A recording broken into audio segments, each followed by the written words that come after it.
Meditations for Every Day in the Year by Bishop Richard Challoner. September 2nd, on poverty of spirit. Consider first that the first of the 8 Beatitudes is expressed in these words, quote, "Blessed are the poor in spirit, for theirs is the kingdom of heaven." Matthew 5, verse 2. This beatitude or happiness, which brings with it a title to the kingdom of heaven, belongs in the first place to them that are poor by condition and in effect. Luke 6:20. Provided they be contented with their poverty and cordially embrace it as the beloved companion and favourite of Christ and his saints.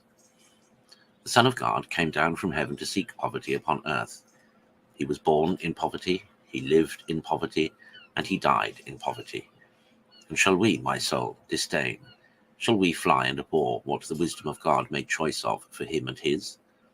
Especially since he has declared that to be poor here is the true way to be rich hereafter, and that the men of riches, who have their consolation here, after they have slept out their short sleep, shall find their hands empty, whilst the poor, after their short sufferings, shall be admitted to the immense treasures of a happy eternity. Consider, secondly, that this beatitude belongs in the second place to them that are poor in affection, that is, who set not their heart on their worldly wealth, but are in readiness of mind to part with their riches whenever God shall call for all already part of them, and in effect willingly resign them up when he by any occasion is pleased to take them away. As also to all such as are poor by choice, for the love of Christ, who, when they understand such to be the will of God, actually relinquish all they have to follow him.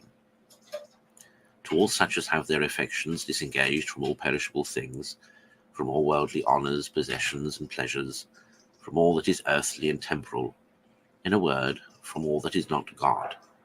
For such as these, and only such as these, are in a proper disposition to fly up to the kingdom of heaven. There is no flying thither as long as we are tied down by affection to anything upon earth. "Oh, who will give me the wings of a dove, that is, of simplicity and purity in all my intentions and affections, that being let loose from this wretched earth by this true poverty of spirit, I may fly up freely to my God, and eternally repose in him." Consider, thirdly, that this beatitude belongs in a particular manner to the humble, for such as they are truly poor in spirit. For such as they have not their spirit puffed up with windy pride, nor with any conceit of any ability of their own, like him to whom it is said, Apocalypse chapter 3, verse 17, quote, "Thou sayest, I am rich and made wealthy, and I have need of nothing, and thou knowest not that thou art wretched and miserable and poor and blind and naked." Close quote. Nor are they high-spirited or high-minded, which is being rich in spirit, but are poor, mean, little in their own eyes, and therefore exalted by God, who to such little ones as these gives his grace in this world and his heavenly kingdom in the next.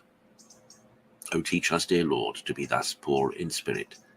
Teach us to be little and humble. Conclude to begin thy study of true wisdom by applying thyself to learn well this first lesson of poverty of spirit, especially since thy great Master expects and requires of all his disciples that they should enter into his school with a disengagement of their hearted affection, at least from everything else, that they should leave all to follow him.